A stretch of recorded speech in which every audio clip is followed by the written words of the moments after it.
Live from Saratoga Racecourse, opening day on this Thursday morning as we do Onorato and Company live from the roof at the spa. What a shot Ash has as the horses work out behind her before opening day. If you're watching us on TV, we're live every Thursday morning at 10 o'clock on News Channel 13's Facebook, Twitter, and YouTube. A couple of guests coming up on today's show, Ash. Will Brown. Our guy Will Brown returning to the show. No longer the Patroons coach, but he's now the St. Rose women's basketball coach. So we'll hear from him really for the first time on this show since he took that job. It's his first foray into women's hoops. And he'll be great. He's a great coach, X's and O's guy. And Jason Brinkman, another one of our guys from America's Pastime Stables, as well as a league of their own stables. We love the idea of this baseball-driven stable. And they've got a ton of runners this year. It's probably the most they've ever had here at Saratoga, I think 4 today. So he'll give us the nitty-gritty, the down low on the success of that stable and how much it's grown in the past few years. All right, let's get into it. Is Saquon Barkley going to play week 1 in the NFL? Are you watching Hard Knocks and Aaron Rodgers and the New York Jets? Does that do it for you? And we've got Performance Industrial's Dirty Difficult done. Let's go.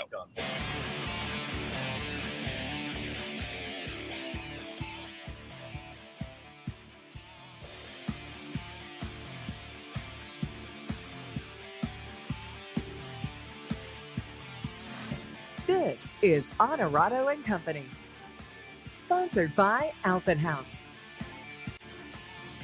Shout out to Alpenhaus. I'll be live at Alpenhaus in a couple of weeks. Big renovation happened in Amsterdam. Can't wait to get my eyes on that and see our people, Andy Heck and Katie Osborne. That's in a couple of weeks on the 27th. Out live at Alpenhaus. Quick roll call as we do. Jeff is watching. He's ready for opening day. Happy opening day, Jeff. You know, Sam is ready for opening day. Sam will be here. Today? He told us, Sam will be here? He wanted the show live at 11, but we can't just make changes, wholesale changes. You know, Sam, it's a little more difficult than just us deciding to go live at 11 or live at 10. So we're live at 10. Mm-hmm. Sam will be here a little bit later on when the gates open. Maybe we'll see him. Yeah, we have zero pull. We do the show when we're pretty much told to do the show. So, you know, that's the way it goes. We're live at 10. I missed that memo from Sam. Opening day at Saratoga, Ash, what comes to mind when you think about this great day from either a fan or media perspective? Yeah, I mean, listen, opening day is the most fun day of the meet, I think, and that includes Travers, just because it's such a breath of fresh air to be back here on the grounds. I said the horses were working out this morning, and just the noise of them running by, the hoofs on the track, they're breathing. It just brings back so much and so many memories, especially, well, growing up here. I've been doing this for a long time now, but yeah, the running of the bulls, as they call it, when people run in the gates, and people just get so excited because it's 40 days. So it's 40 days to enjoy this, and then it's gone. You know as well as I do. It's here and it's gone. It goes fast. So I think just the nostalgia and kind of the pomp and circumstance of it all for such a short period of time, every year it feels special, which is nice. Yeah, it for me, it's just the anticipation, the excitement, the build-up, being on the grounds as early as we generally are on opening day when there's nobody else around, right? It's that untouched canvas. People haven't been in the backyard yet. People haven't littered in the walkway yet. Like, it just, and I'm not saying the place gets dirty, but humans haven't ruined it yet. Right.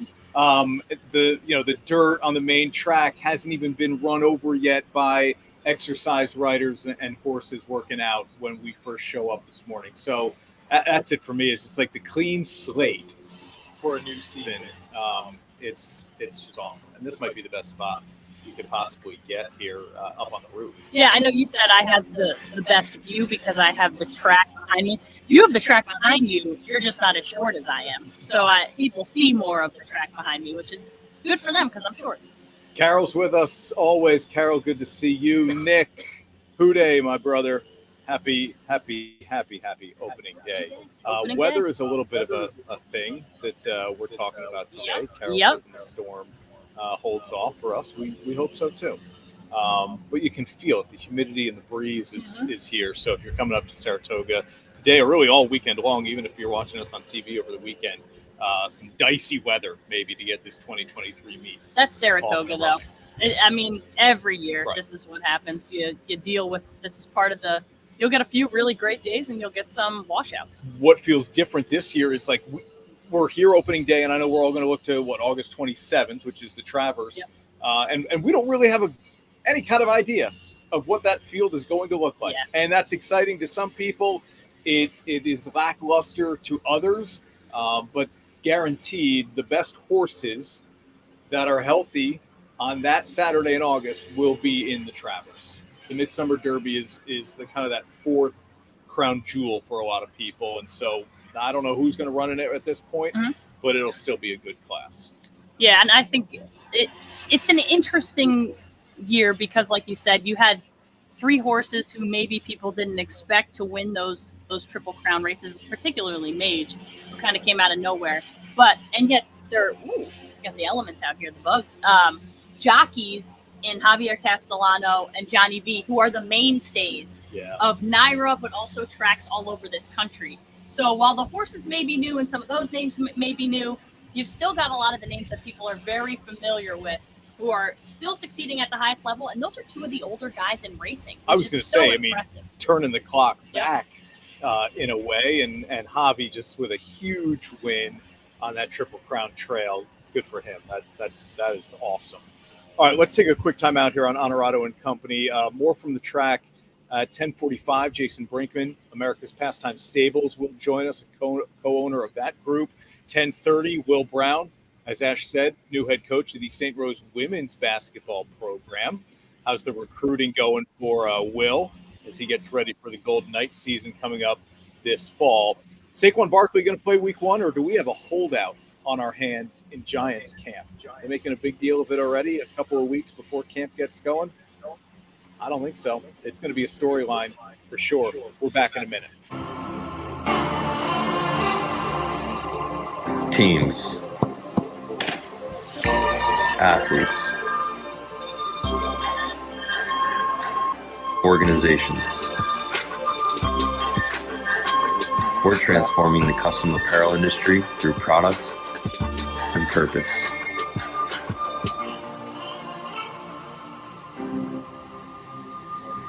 Claim your crown. Get ready for the thrill of a lifetime with Tracker fishing boats, available at Alpenhaus. Feel the rush as you reel in your trophy catch, supported by Tracker's unmatched stability. Prepare to conquer any challenge with cutting-edge tech at your fingertips and the freedom to explore without limits. Make waves this season and experience the ultimate fishing adventure with Tracker fishing boats at Alpenhaus. Your source for fun since 1964. And now back to Onorato and Company, sponsored by Alpenhaus. Shout out to all of our local business partners here on the show, supporting us every single week. Honored and proud to do this show as we do, which is unique in the 518. It's the only sports talk show you'll find on television in the Albany market. And generally, we always talk sports. We are wall-to-wall sports. This week, we'll mix in some singers, some actors in the next couple of weeks. Looking forward to that. All right, Ash, you are the Giants fan on the show. Does this news concern you in any way that we may have a holdout on our hands at Giants training camp with Saquon Barkley, who has been tagged by the team, still wants that long-term deal? I'm sure they're in good faith. There is an effort by the Giants to lock up Saquon long-term, and he has said, I'm not trying to break the bank. I want to be paid. So I think we're probably talking like $8.5 a year. Maybe he's going to make 10 plus under the franchise tag. But as you know, it's all about the guaranteed dollars and a little more security in the NFL with the contract. So does something get done long-term with Barkley? Does he choose to play under the tag? Or are we going to have a holdout here in July and August? Well, the initial question was, are you concerned? Okay. I don't know that I'm concerned. I'm not surprised, certainly, because this just feels like it has gone on, and there was discontent right from the get-go, which isn't good. I'm a little surprised at how long it's going on, that they haven't come to some sort of agreement and just given him what he wants. Well, like he said, he's not trying to break the bank. Yeah, as our guy Andrew Brandt would say, deadline spur action, and July 17th is that franchise tag deadline for a deal to get done. If it hits that date or goes beyond it, now you can't sign him to a long-term deal, and he's kind of stuck making the decision: tag or don't play. Yeah, and maybe he doesn't play. I don't foresee it getting to that point. Football players want to play, and I know he wouldn't be the first person to hold out, and he won't be the last. But I don't foresee it getting to that point. I don't think it does either, and I hope that he would kind of draw some kind of parallel to the Le'Veon Bell situation. Like that I know Bell got paid, but it generally didn't work out for him in the end. He was not the same guy after sitting out for a full year, and now you're going to tell me, hey, Onorato was with the Jets. They stunk. Right. But I just don't see it working out. Maybe financially it benefits him, but long-term career-wise, production, play. And, go play under the $10 million tag if that's what you have to do. Prove that obviously you deserve a long-term deal. Yes, the Giants can tag you again, but I don't know that they would do that. So I think he plays. I just don't know if it's a contract or not. But I do think he plays week 1. Okay. I mean, listen, the Giants need that. They need Saquon Barkley on the field. They need to put the team back out there that was there last year and then add those additional parts, the guys that they drafted, and see what they have. So they need their full set. You can't go out there without Saquon and get a fair representation of what that team is supposed to look like. Yeah, I'm with you. If the Giants are going to do anything, a lot of it's going to be on what Barkley is able to bring that offense. Jones, yes, effective running the ball, but he needs 26 back there for sure. All right, the Jets, they're on Hard Knocks. And there are some parameters to HBO choosing a Hard Knocks team. You can't have a year 1 head coach. And I think you didn't make the playoffs the year before. I think those are two of the parameters. Okay, so you don't have a new head coach. You do have a new quarterback, though. And that is certainly the big draw here. Aaron Rodgers with the Jets. People are going to watch. Are you watching?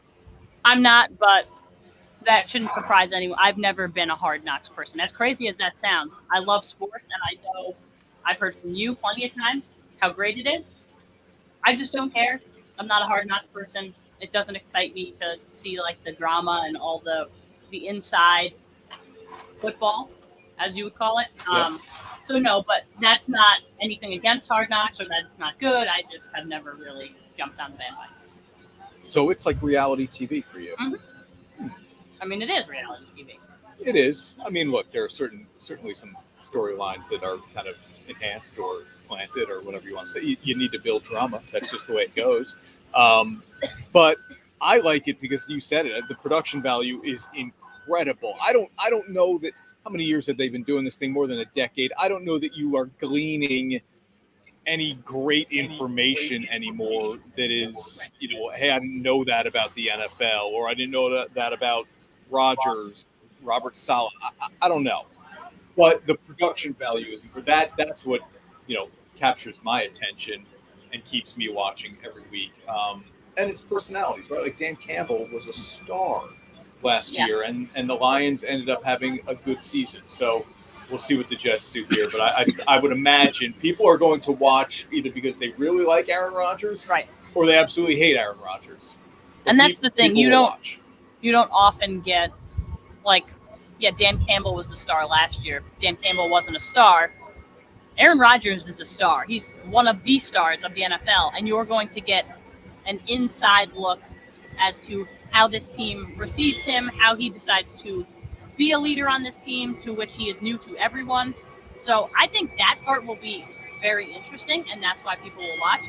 But if it was like, hey, Zach Wilson, I'd be way out. You know what I mean? So Aaron Rodgers changes the game for Hard Knocks with the Jets. Right, exactly. The Jets would not be on Hard Knocks if Aaron Rodgers were not the quarterback there. We know that for sure. All right, another time out here on Onorato and Company. When we come back, second half of the Major League Baseball season is ready to go. We've got the Home Run Derby, the All-Star Game to talk about, but the second half, more importantly than that. If I pinned you down to picking either the Yankees or the Mets to have a turnaround and reach the postseason, which of those two teams are you taking? We'll do it next year on O&Co. Back in 30. At Marcella's Appliance Center, our commitment is to you, providing essential appliances that families depend on for cooking, refrigeration, cleaning, and sanitation, plus appliance repair. You can have peace of mind that Marcella's is here for you today and every day, like we have been since 1957, helping you make the right choice with trusted brands like Whirlpool, Maytag, KitchenAid, and many more. Shop Marcella's Appliance Center in-store, online, or by phone. We're here for you. And now back to Onorato and Company, sponsored by Alpenhaus. All right, here we go, Ash. Second half of the Major League Baseball season is here, and really it's, we already played more than half a season for these teams, so it's just marked by the All-Star break that we're talking about half. But teams have less time than half a year to try to make up any difference in the standings. Mets are 18 and a half back in the division. That's gone long ago. The wild card is still in play with 7 or 8 games or so. Yankees are only a game or 2 back in the wild card there. I don't think they end up catching either Tampa or Baltimore. Oh, by the way, the Orioles are right there, the top of the AL East. So I don't see the Yankees winning the division, but certainly they're in play for the wild card. If you had to pick one of these two teams to make a run in the second half, and factor in everything here, right? The ability to make a move at the deadline, which is the end of July, guys coming back healthy, guys maybe underperforming and then maybe playing up to potential. Which of these two teams would you say would make the playoffs if you had to pick one of them? I'm going to go Yankees. I just think in terms of star power and in terms of guys underachieving, I think they've underachieved more. Like some of their stars have underachieved more than the Mets have. So I think there's a greater chance that some of those guys come out of that funk, and they already started to. They've already started to. Things have started to, at points, turn around. Listen, I know they fired their hitting coach. That's not going to solve all the problems. It's not Dylan Lawson's fault that nobody can hit. But those guys, like Giancarlo Stanton, has started to find his swing. I saw a stat the other day. Josh Donaldson has 10 home runs, I believe. Yeah. He has 14 hits this season. I believe it. It's like the lowest percentage for a guy who has so many hits. So many of them are home runs. It's unbelievable. Like those numbers are absurd. So I'm not expecting him to get anything turned around anytime soon. But a guy like Giancarlo Stanton, yes, you need. And Harrison Bader has been really good for them. You need guys to start turning it around, and you need the pitchers to consistently perform. Not Domingo Germán has a perfect game and then gives up 9 runs. But elephant in the room is Aaron Judge. I mean, this is a team that is right currently on the brink of a postseason spot, albeit a wild card spot. And Judge comes back at some point. Now, this thing has what ended up being worse than it was initially diagnosed or reported, whichever it was. It has lingered now longer than I think a lot of people figured it would. So we're talking August at this point for Judge, but he's back at some point. And so if he gives you 6 weeks of the final weeks of the regular season, like that should be good enough for this team to stay afloat, stay in shouting distance, and then Judge kind of pushes you over the edge, I would have to think. You mentioned... For sure. I just don't know if he solves all of your problems. Inserting him into the lineup is certainly going to help. But he needs the rest of his teammates to be what they were before he left. Yeah, but I think the fact that when he's in the lineup, these guys now hit better. Yes. He changes that lineup. He changes the pitches the other guys see. They get more productive because he's creating more on base opportunities. I mean, it's not quite exactly like, hey, the pitching becomes contagious, but I think Judge changes that lineup enough where they become a different team when he's there. Sean Casey. Okay, so Aaron Judge was an ESPN analyst. Sean Casey was a Major League Baseball Network analyst. So we've got Booney and Casey in the Yankees dugout, analysts right to the dugout. Is this a good move? You like this move when it was announced they were hiring Sean Casey? I mean, I don't know that anyone would say that Aaron Boone has worked out. They haven't won a World Series, so I think Yankees fans would say it hasn't worked out. And there are plenty of Yankees fans who call for Aaron Boone to be fired all the time. So I wouldn't say that's worked out.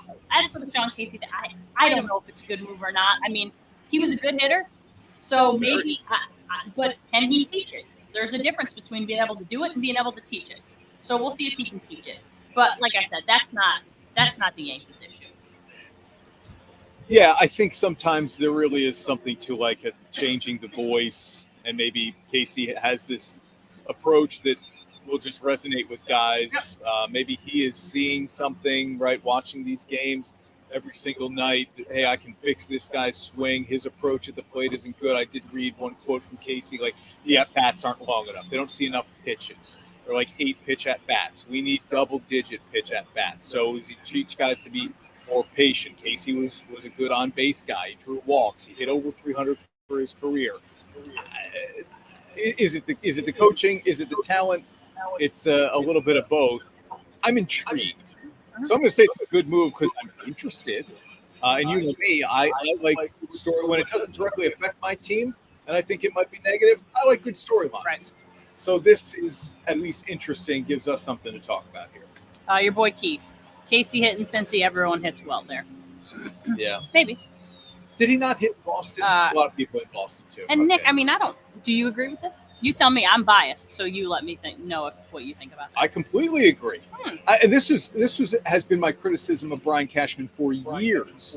You keep basically running the same guys. I mean, now, some of the names change, but yeah, Torres, Stanton, they've gone away from obviously Sanchez, but guys who were high strikeout guys and didn't make productive outs. When you get to October, you have to make productive outs. You can't, and listen, raise my hand here as a Braves fan, you can't say, hey, we hit the most home runs in the regular season. That doesn't get it done.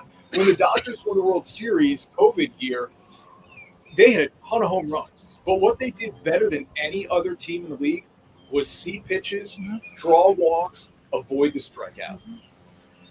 That's how you win in October. And you pop one over the wall every now and then, but it's grinding out at bats. These managers are so prone to pulling starters early in a postseason game that you can't give them easy outs. And the Yankees do that way too often in big games. They're just not productive. The big nine Judge had a brutal October last year. You just can't have that. So I thought, the addition years ago of LeMahieu was a really good one. Was for a little while. He's not looking great right now. But Donaldson and Stanton and Torres, these are just guys I don't trust in big spots. So the criticism to me has and should have been on Cashman over Boone. Yeah, I agree. With the roster construction. So I'm with Sam. Not a lot to work with there in the lineup. Yeah, I don't. That was Nick, but I don't. I'm not sure that I agree just based on if everyone lives up to their potential. I think it's fine, but like. You brought up a guy like Anthony Volpe who struggled mightily at the dish, but then he was. So you're going to see he's a rookie. You're going to see, like, you can't expect a rookie to come in and hit 400. I can't have my rookie hitting a $197. But he's not. What's he hitting, 212? I mean, he went through a stretch. He went through a stretch where he hit like gangbusters for 10 games. So it's there. You got to give the guy a chance to get his feet wet in the major leagues before you're like, nope, he's no good. Send him back down. He was the next Derek Jeter before they brought him up. So I don't know that it's fair to put stuff on guys like him. I mean, obviously, like Kyle Higashioka, I think, has hit better this season than he has probably in any other season. And that's not a guy that you can rely on for offense. Yeah. He's in there strictly for defense. Yep. And look, they made the move to get rid of Hicks, which was a good move. I think they are kind of recognizing, or at least admitting, that the way the team was constructed was not going to be overly productive in the batter's box. So you've got to do some of that. Hicks was a good move. Andy says, yeah, that's right. Don't worry, I won't be on the bandwagon. Hop aboard. More room for other people. Andy will be in Atlanta, buddy. For that Yankees series. It's a Monday, Tuesday nighter. We're going to go to both games. So love that. Ash is fighting a little something. So yeah, I got some. Sorry, I'm eating, drinking. We're feeding the beast. We're hydrating. We're doing all that. Did you just call me a beast? No, the beast is like just the machine in us. Boy. Yeah. Calling your wife a beast on television might not exactly be the best idea. It's just the internet right now. We can edit that out for TV. No. Yeah. All good. Will Brown is just a few minutes away here. new head coach of the St. Rose women's basketball team, took the UAlbany men's basketball team to five NCAA tournaments. That is a conference record. Then he coached the Patroons, and he won Coach of the Year there. Yeah, you're right. Hicks is looking good for the Birds because everyone who can't hit or pitch for the Yankees goes somewhere else, a la Sonny Gray. It happens all the time, but I was good with it. I was good with unloading his contract, knowing that he might be good for someone else. All good. I hope he's great in Baltimore. How about Adley Rutschman at the home run derby? I love that guy. That guy hit 27 home runs in the first round. For me, that Granted, he lost, but still. That was one of the most memorable home run derby performances for me in a long time. I've never seen anyone turn around at the plate and hit home runs. Like, he hit all 3 minutes from the left side and killed it. Turned around for his extra 30 seconds and went either 6 for 7 or 7 for 8 from the right side of the plate. Crazy. In that extra 30 seconds. I mean, it was unbelievable. People loved it. As soon as he turned around, the crowd went crazy because it was just something that they hadn't seen. So for me, that was awesome. And I think he was the longest long shot on the board. Oh, yeah. The guy had 11 home runs on the season and got invited to the home run derby. Plus 2,000 prior to that. Did people out there watch the All-Star game? It was a close game, competitive. Big 2-run homer in the 8th inning by a guy nobody knows. All respect to Elias Diaz, who's a catcher, DH for the Colorado Rockies. You had good early on, Garrett. His first start in an All-Star game. Yankees got. Anybody watch that game? I mean, I would have watched it and I would have enjoyed it, but I couldn't. Dude next to me on a bar stool, I couldn't sell it to him because there just wasn't enough effective star power in that game. Like a guy would say, "Hey, what did Ohtani do? What did Alonso do? What did Acuna do?" Like they're just the big guys didn't do much. I tell you, Elias Diaz hit the game-winning homer. He was the MVP. 20 years from now, who won the MVP in Seattle? I have no idea. You'd look it up and go, I don't remember him. That was that game, and I love the Major League Baseball All-Star game, but the uniforms were atrocious, and the play on the field wasn't much better. Oh. Tell us how you really feel. I'm just saying. And Rob Manfred says he wants to be reelected as commissioner. Get somebody else. He's about as popular as Roger Goodell. CJ did a much better job with that. Big baseball guy. You don't like Goodell, huh? Okay. I mean, no, I just don't think he's popular with the fans. But I think he's done a fine job. Yeah, no doubt, Nick. Adley, big time. And Sam says he didn't watch a second of it. I watched some of it, Sam, before I fell asleep. But I did not think to myself, I'm staying up late to watch this All-Star game. All right, let's take a time out here on Onorato and Company. Will Brown, the new head coach of the St. Rose women's basketball team, 5 NCAA tournament appearances to his name. He was coach of the year with the Albany Patroons, keeping that team incredibly relevant and successful. And I see him right now. He's got a St. Rose pennant already. The swag on the corkboard behind him. We're back in a minute here on Onorato and Company live from Saratoga Racecourse. Experience the freedom of the open road with a new RV from Alpenhaus during our Red, White, and Blue Savings Event. Alpenhaus is your premier destination for all of your RV needs. From spacious motorhomes to cozy travel trailers. Like this Coachman Catalina for only $151 a month. Or this Primetime Avenger for $268 a month. Come see a great selection of America's top brands. Shop online anytime at alpenhausrv.com or visit us in Amsterdam or Saratoga. Alpenhaus RV, your total camping outfitter. You've heard of unsung heroes. The men and women of Naiskoba are the unseen heroes. For the past year, you've learned about our many charitable endeavors. Now it is my privilege to share with you the work performed by our members, the 20,000 state correction and law enforcement officers shielded from view. They work in difficult and dangerous conditions and are an extension of the police who protect our neighborhoods. Naiskoba honors New York's police and firefighters and salutes its own members who help deliver a peaceful night's sleep.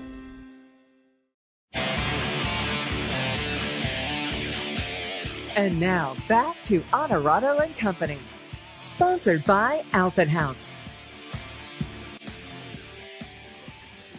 On the roof at Saratoga Racecourse, one of the great spots to be at. There's really no bad spot. I mean, the people who love the backyard love the backyard. I don't like to sit directly in the sun. I don't do well in that environment.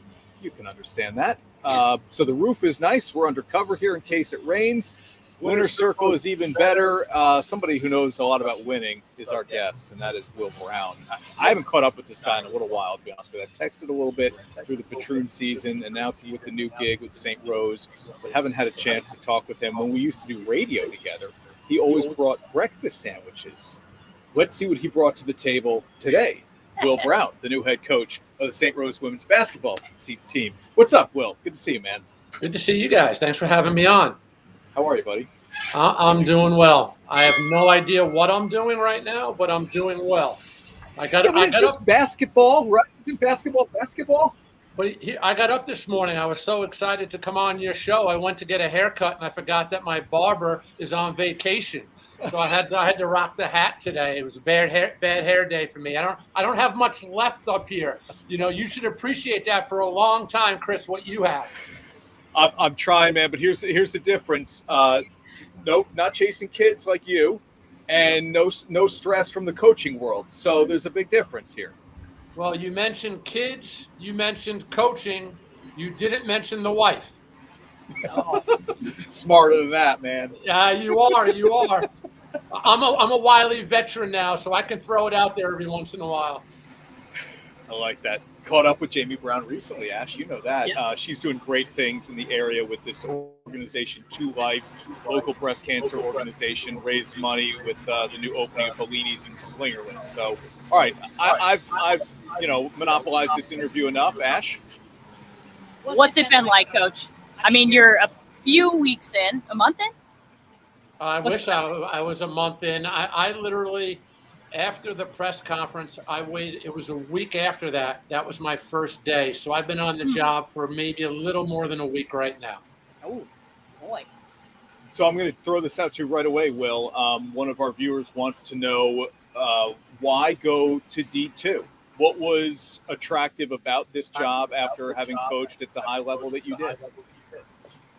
I'm going to try to keep it as the answer as simple as possible. When I left Albany, I had some choices to make what was going to be my next stop. And I made the decision, and it's just me, that I was not going to do what many head coaches do when they leave a head job, and that's try to go be an assistant at a higher level. I was a head coach for so long, and I wanted to remain a head coach, but I put some restrictions on myself, most of it based on family.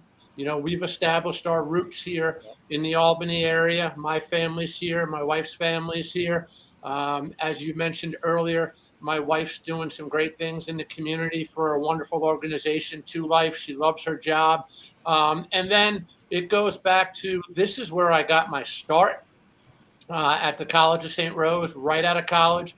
3 of the best years of my coaching career, working alongside Brian Bury and Don Bassett. And we had a great program here at the time on the men's side. But during that time, I was here for 3 years. The women's program was 88-7, 58-2 in league play, and 20-0 2 of those 3 years, in league play. I met my wife here. She has a degree from here. One of my former next-door neighbors is the president of the board, and 4 or 5 close friends of mine are on the board. One of them, really spearheaded this and made a push. That was Lee McElroy. He really wanted me to take this job. And then lastly, never coached on the women's side before. And I made that clear to Lori Ankiel, the athletic director, when she tapped me on the shoulder up at Gavin Park during an AAU tournament and said, hey, you want to coach our women's program? And my reaction was awful. I just laughed because she said that's not the reaction I was looking for. And I said, well, nobody's ever asked me that question before. Right. And it was like a 3.5-week process because, I wanted to make sure that it's something that I would be good at because it is new. Too many people have said to me, well, basketball is basketball. No, it's not. It's different. And I waited all the way until 24 hours before I needed to make a decision. I started making some calls to some men that have coached women's sports, some men that have coached women's basketball and men's basketball at the college level. And, I didn't tell them why. I felt bad. I really wasn't being honest with them. I was just asking some questions. And I was pleased with the feedback that I got. And we kept this really quiet for a long time. And then ultimately, the other thing was there's two really strong women here at the College of St. Rose in leadership positions, in Lori Enkiel, the Vice President and Director of Athletics, and President Marsha White. So they made it clear to me that they were going to be here for me. Their door was always going to be open. They promised they'd answer their phones when I called. And I think Coach Beery coming back here as well, helped me with my decision as well, just from the familiarity standpoint. And the women's coach at this level and the men's coach work closely together. They travel together during conference play. So, yeah, a lot of positives, but I think the biggest thing is it allows me to stay in this area. I have not missed one of my older son's college games. I will miss some of them next year just because of conflicting schedules, but I can leave practice and go catch a home game. I can get to an away game if it's a reasonable distance. So I expect I'll still be able to see maybe half of his games. So the family piece, a lot of people have reached out to me and like, why are you doing this? I don't understand. Why aren't you going back to Division I? Why aren't you doing A, B, and C? At some point, quality of life and family has to be your priority. I was offered a job, Thanksgiving, July 4th weekend at about 11:55 p.m. We were up staying at a hotel, getting ready for the fireworks and all that. And I was offered a job in the Big East on the men's side on a staff. I'm just not moving where I needed to move to, and I don't have an interest in doing that at this point in time. Good for you, man. Coach, I know there were several other people that were pretty influential and kind of pushing you over the edge, I guess, was what you said. Colleen Mullen, who you got very close with at UAlbany, and Julie McBride. Can you explain those interactions and kind of what they said to push you through? Yeah, they're both awesome. And I've got great friendships with both. As you know, Julie worked with me with the Patroons. She has spent a lot of time working with my older son. And I called Julie and I said, listen, what do you think? And she started laughing. She goes, why are you overthinking this? She said, you are absolutely going to crush it. You just need to clean up your language. That was what she said to me. Oh, we all knew that, right? And Colleen Mullen, you guys know her. She's one of the best. Forget about basketball. She's just a really good person. And as recent as the other night at Bellini's, I know you were there, Chris, at the fundraiser for 2 Life and the grand opening for Bellini's and Slingerland's. Colleen said to me, listen, I just got off the road. I was telling everyone I know that you need an assistant, you need a GA, you need players. And she offered to be my assistant coach, my GA, anything that I need. So, she's just like, listen, you're going to do really well. You're going to enjoy it. And you're going to have fun with it. Somebody said this to me too, and I'm laughing before I even say it. They said, you're going to have more conversations with your wife this year than you've had in the last 20 years. You're going to run more stuff by your wife. And I have a feeling that, that's going to be true. So I think that's going to be a good thing as well. And you know who I spoke to, as well? Phil Sykes, the field hockey coach at Albany. He and I play pickleball together a couple times a week. And, he's coached on the women's side for a long time. Loves it. He told me he could never see going back and coaching on the men's side. Just the feedback was really positive. It was just me. I love a challenge. I wanted to make sure that if I did this, that I was going to be able to impact the student athletes at a level that they deserve to be impacted at. And maybe I was overthinking it a little bit. I think that's probably the case. But like I said, I'm a one-person operation right now. I have no staff. But in all reality, my focus right now is recruiting and finishing our schedule. So that's what I've been trying to do this last week. So obviously the expectation will be to win 20 games, but we'll get to that later on. So you were a big racquetball guy. Are you now fully pickleball? 4 to 5 times a week, 5:45 a.m. in the morning. I got a call from Phil Sykes in early March, and he's like, "You got to play pickleball." Me being very naive, said to him, I said, "Are you kidding me? I'm not playing pickleball." The stereotype with pickleball, who supposedly plays it. And he's like, "No," he goes, "We got former tennis players, racquetball players. It's a good mix. Everybody's between like 40 and 55, and you break a good sweat." And to be honest with you, I went the first day and I was hooked. I got to take a day off every once in a while. I'm not a morning person, but I'm having a lot of fun with it. I don't know if I'm any good at it, but I do break a good sweat. Well, I know you're good at racquetball. We got pickleball equipment for our anniversary, and we've yet to really break it out. So we got to find some places to get in with people who are not very talented. But I will tell you this: play against each other. Don't play with each other. You know what? Keep that marriage strong. Bragging rights to the winner. I'll tell you what, I went on a tandem kayak with my wife on our honeymoon, and she swung the paddle at my head about 4 times. It was going to be the quickest marriage in the history of marriages. So go against each other. Don't do that tandem thing.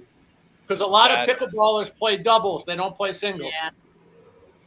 Right. Yeah. Doubles, certainly. I've never played singles pickleball before. Yeah, doubles. Yeah, for sure. All right. Will, we're going to let you run, man. This was fun. Always good to see you and to catch up a little bit. It's been too long, but I can't wait to take in one of your games at Nolan Gymnasium, man. Best of luck. I know we'll talk before then, but thanks for being here. I appreciate it. You guys are crushing it. Keep doing the great job, and hopefully I'll see you soon. Sounds good. Thanks, Coach. That is head coach Will Brown, St. Rose women's basketball program. A new foray, if you will, for him. Pretty cool though. I liked what he said. I like a challenge. I love it. Right, this is going to be a challenge. He has 2 sons, so he's dealing with a different athlete and like he said, a different game. It's not just basketball; it's basketball. So I can't wait to see what he does on the sideline. But he did say at his press conference, the one good thing that the TBL helped him with was a lot of the rules in the TBL are more similar to women's hoops than men's hoops. Can I ask an ignorant question? Sure. Even at the D2 level in women's hoops, do they play 4 quarters? They do. Thank goodness. Coach is finally going to coach real basketball now. Those halves, I'm done with them. I've been done with them for a while. And that was one of the things, the quarters was one of the things in the TBL. They play quarters. Right. Women's hoops, they play quarters. Advancing the ball, there's some different rules. You play quarters in basketball in every stage of life other than men's college hoops. I don't get it. They've got to figure it out. All right. Let's take a break here. I don't know why I even go into that sometimes the way I do. Jason Brinkman, co-owner of America's Pastime Stables, is going to join us up here on the roof opening day. They've got multiple entries. It's going to be a big, busy summer for this local grassroots stable. Cannot wait to get into it with Jason. We're back in 30. I don't care what kind of stories that's been told on you. That may be a lot of things in life you used to do. If you can't give true love to me, I'll understand. Just do the best you can. Michelob Ultra, 2.6 carbs and 95 calories.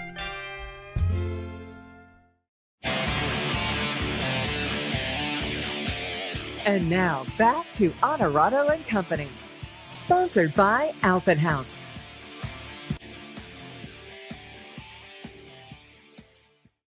We'll let you run it.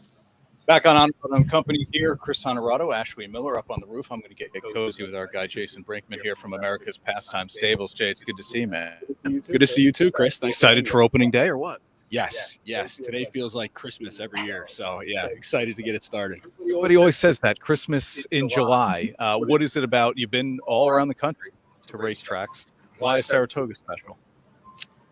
It's just the atmosphere. I grew up locally and have lived in Saratoga now for, I think, the last 14 years or so, but it's just, there's nothing like it. I mean, the energy, the atmosphere, just the people, the excitement, obviously the horses. I mean, there's literally no other place like it.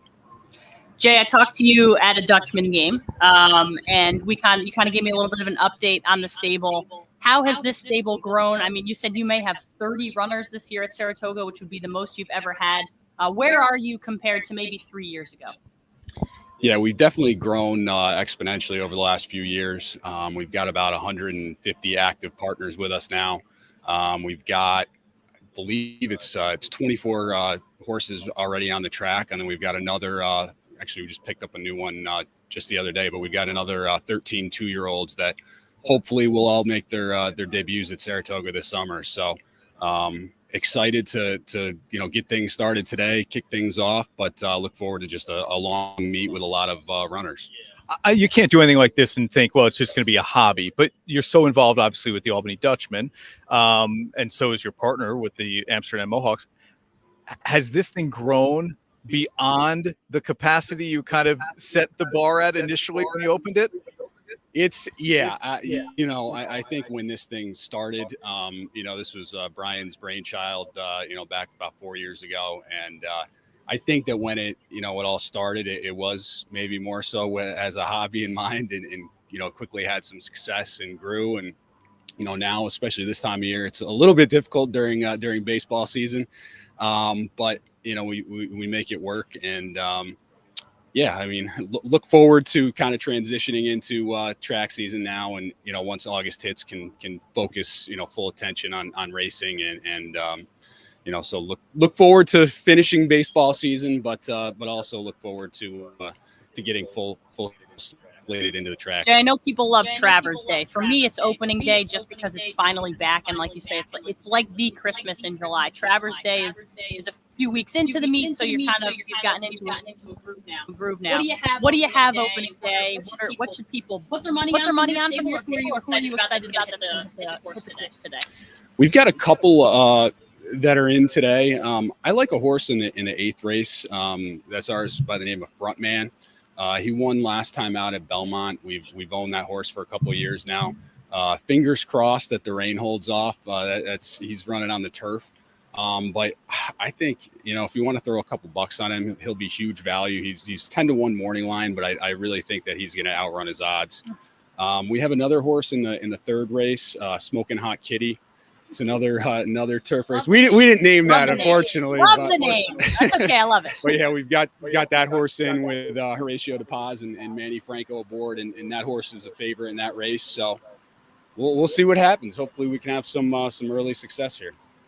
How much do you keep an eye on claiming races? You guys have been more active in that department, and I don't know that I want to say more active than maybe you thought you would be. But you're in a position now as a stable, which has got to feel pretty good about adding to it after a claiming race. Yeah, I mean that's how this thing all started. I mean, we started with the claiming horses, and over the years have started to, make some private purchases. Also, buy some 2-year-olds at the sale. But yeah, I mean, we're still extremely active in the claim game, and we'll be looking every single day. It's tough at Saratoga that everyone's trying to do the same thing, and people overpay for horses, and there's like the housing market now. It is. It really is. There's a million people, dropping their claim. I mean, just like you're trying to buy a house. So, it makes it tough to try to pick up horses, but we're still going to be active nonetheless. Jay, we laughed at the name of the horse Smoking Hot Kitty, and I know you said, well, we didn't name it, but this has become a little bit fun because you're only I don't know, maybe not even half your horses have baseball names, which was the intention at first. But when you're claiming horses and buying other horses, they've already got names, so you got to live with what you've got. But that has to be a good thing. Yeah, name and horse. Absolutely. No, I mean, it's fun when you can get to name, your own horses, and we did have that theme going for a while with the baseball names. As we've started to partner with some other people now and really kind of expand our stable, we kind of defer to other people at times to pick the names, but but yeah, it's always fun when you get a good name in the stable, whether or not it's a horse that you claim or something that you get to name yourself. At AP Stables on Twitter, at On the J Brink on Twitter as well. Best spot in Saratoga when we are in season. You're a Saratoga guy, so I'm sure you find the hidden gems. But when we are in season, where do you love to be? Oh, geez, that's a good We've question. seen you at Ciro's. Yeah, Ciro's is a good spot for sure. I'm excited to check out. I know they just dropped a new menu over there, so excited to check that out. We've actually got a nice dinner reservation tonight over at Morrissey's, also a good spot. But I would say I'll give a shout out to Verna Novo. That's one of my favorite spots in town. It's a little bit off of the beaten path over on Beekman Street, but I think that's a little hidden gem over there. They do great job, Italian food, great wine selection. So definitely recommend there. I know Woody, the bartender. Yes. Yeah, Woody and Patty and her husband do a phenomenal job over there. We like off the beaten path, right, Chris? I took Chris to Nove for the first time last year. That was his first, and that's off the beaten path. That's up off of 9P, but good Italian, same kind of deal. That's a hot spot, especially during track season. If you go over there for dinner, you'll see a lot of racing people, trainers, jockeys. They get super busy during track season. New track announcer Frank Miramati told me this morning best pizza in town. Well, we had that Sicilian, remember that? It is good. I think they have a few different styles of pizza over there. Yeah. Some good stuff. All right, we're going to let you run opening day, man. Good luck. Congratulations on all the success so far, man. It's awesome to see. Big things this summer. Appreciate it. Thank you. Thanks, Jay. Jason Brinkman, co-owner of America's Pastime Stables. And as Ash mentioned, a League of Their Own. League of Their Own as well. Which is a really can't forget about the ladies. Addition to that. Absolutely love it. All right, when we come back here on Onorato and Company live from Saratoga Racecourse, Performance Industrials, Dirty, Difficult, Done. Back right after this. Happiness is found in simple things. The sun on your face, sharing laughs, at the campground, getting wet, relaxing together, the love of family. There's never been a better time to go outside and play. Alpenhaus Pool Spa Boat and RV, bringing families together and creating memories since 1964. You've heard of unsung heroes. The men and women of Nyskoba are the unseen heroes. For the past year, you've learned about our many charitable endeavors. Now it is my privilege to share with you the work performed by our members, the 20,000 state correction and law enforcement officers shielded from view. They work in difficult and dangerous conditions and are an extension of the police who protect our neighborhoods. Nyskoba honors New York's police and firefighters and salutes its own members who help deliver a peaceful night's sleep.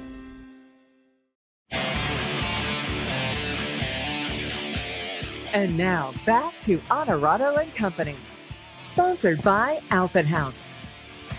Back on Onorato and Company live from Saratoga Racecourse, opening day. Absolutely love it. Good to talk with Will Brown. Good to talk with Jason Brinkman. They're going to have a big summer, right? You can just kind of I mean, the biggest summer that they've had, like you said, as many runners as they've had, which is awesome. Right. I'm not and even hopefully just get talking as many like winners. Right? Yeah. Just being here, having horses in the meet. Yeah. Hitting the board, maybe. Yep. And a ton of exposure for sure. All right. Performance Industrials, Dirty, Difficult, Done. And now, Dirty, Difficult, and Done. Sponsored by Performance Industrial.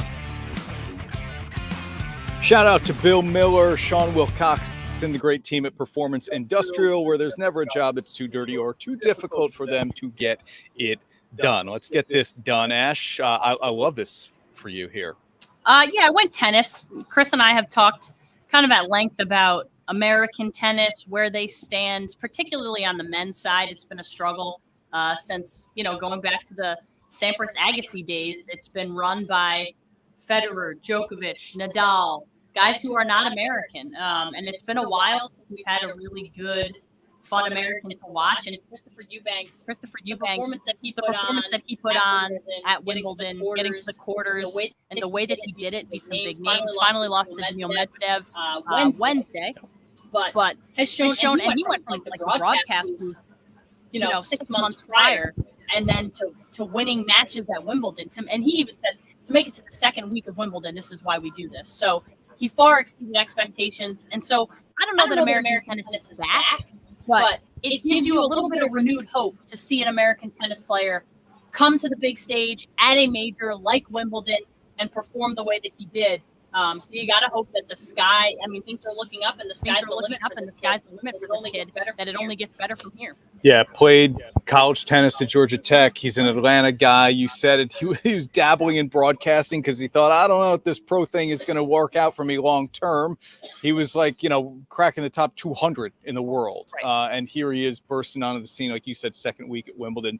He told a funny story about how it's difficult to change kind of your hotel situation if you need to in London or while you're at Wimbledon, and maybe just the process in general, right?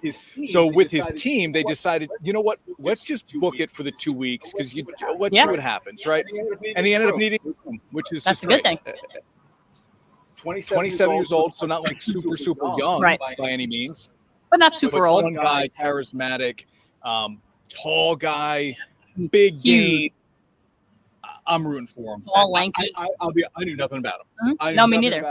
I hope he ends up on Match Point or Break Point on Netflix, and we get to learn a little bit more. Because all the announcers said he's one of the nicest guys out there. Yeah. This one took me by surprise. Yeah. Forget surprise. I was shocked. Greg Popovich is not done. And in fact, he's not even close to not done even close at this point. He will coach if he's going to fulfill the contract beyond 80 years old with the San Antonio Spurs. I'm surprised on a couple of levels. One, that he's going to coach until he's that old. Two, that the Spurs want him that much longer, to be honest with you. Hasn't had a winning season in a handful of years. But Duncan and Ginobili and Parker are a long time ago in the basketball world. Now you got a number one pick. My only thought is this was a contract, a lot of money, 5 years, $80 million. Yep. This was a contract that will transition Pop into the front office. This is how I read it. I could be dead wrong, and they could be thinking we want him on the sideline for all 5 years and really kind of helping Victor Wembanyama grow. But I did think, let's keep stability. With the number one overall pick. Right. You don't want to change the best prospect since LeBron James. And in 2 or 3 years, when Wembanyama is up and running completely, maybe Pop goes to the front office and they're grooming somebody. Bring Becky Hammond back. That's what I say. Grooming somebody to take over for Pop. I would love to see Becky Hammond be the first female head coach in NBA history. That would be awesome. The Spurs organization is the perfect place to do it. Popovich is the perfect person to have kind of usher in that new age. I'm hoping that's what happens. And I'd like to see Pop go out. I'd like to see Pop go out on a little bit of a winning note. I know he's a curmudgeon, and he's a curmudgeon. All right. Now, like he's not friendly or particularly nice in some cases. At least to the media. But I don't know. I'm a little nostalgic for the great success he's had, obviously. Sure. So Pop is not done. We are just about done here, though, at Saratoga Racecourse. Well, you're just getting started. My day's just getting started. Yeah. Midway through. Joy is checking in. It's good to see you. Sam agrees. You gotta ask the people if they like your tie. Yes. I'm sorry? How about that tie? This is Mr. Formal Wear in Clifton Park. Shout him out. My guy, Justin Willock. We previewed men's fashion on the morning show and got a little bit of a look from Thank you.